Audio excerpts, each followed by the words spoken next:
Shalom bien-aimés frères, shalom bien-aimées sœurs, que Dieu vous bénisse. Merci pour votre attention encore ce matin. Et aujourd'hui, tout en poursuivant notre étude qui a cette semaine pour thème 9 péchés qui te feront rater le ciel, qui te feront perdre ton salut. Aujourd'hui, nous allons nous attarder sur ce péché-là qui est les efféminés. Et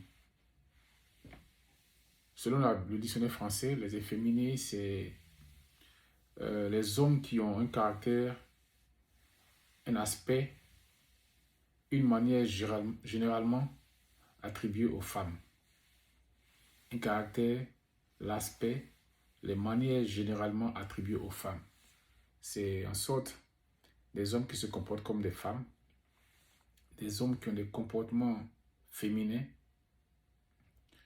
Ça, c'est le dictionnaire français. Mais dans la Bible, quand la Bible nous parle des efféminés, en gros, elle nous parle des homosexuels, plus ou moins. Alors, pour nous appuyer sur notre boussole, nous appuyer sur la parole de Dieu, nous allons prendre notre verset de base qui est 1 Corinthiens chapitre 6 et au verset 9. Et je lis la parole de Dieu. Ne savez-vous pas que les injustes n'hériteront point le royaume de Dieu?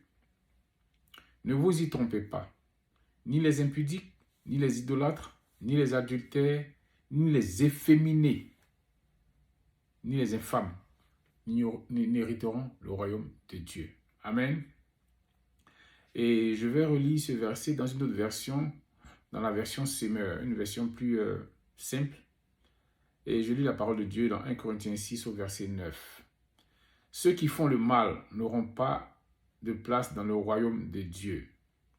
Vous ne savez donc pas cela? Attention, comprenez bien ceci. Ceux qui ont une vie immorale, ceux qui adorent les faux dieux, ceux qui sont adultères, les hommes qui couchent avec des jeunes gens. Ça, c'est parlant des efféminés. Les hommes qui couchent avec des jeunes gens. Amen. Alors, bien aimé, la Bible nous dit que les efféminés n'hériteront pas le royaume des cieux. La Bible nous dit que être efféminé te fera rater le royaume de Dieu. Le royaume de Dieu. Bien aimé, j'entends des gens dire que « Oh non, je suis né comme ça. » Tu n'es pas né comme ça. Dieu n'a pas créé un homme pour devenir une femme. Sinon, il n'aurait pas dit que les efféminés n'hériteraient pas le royaume de Dieu. Il ne peut pas créer un efféminé et puis en même temps dire que l'efféminé n'héritera pas le royaume de Dieu. Dieu ne se contredit pas lui-même. Alors, bien aimé, comme nous venons de lire dans ce verset de 1 Corinthiens 6 au verset 9, dans les deux versions, la version Louis II et la version Semeur, il est clair ici que être efféminé, c'est quelque chose qui te barre le chemin du paradis. C'est quelque chose qui met une entrave entre toi et le paradis. C'est quelque chose qui est contre la volonté de Dieu. Et donc, ce n'est pas Dieu qui t'a rendu comme si. Si ce n'est pas Dieu, c'est qui? C'est donc l'ennemi. Et donc, c'est une activité, c'est un comportement à combattre. Amen. Alors, bien aimé, en tant qu'enfant de Dieu, connaissons la parole de notre Dieu, méditons la Bible très souvent, inspirons-nous de la Bible et nous serons sur le droit chemin.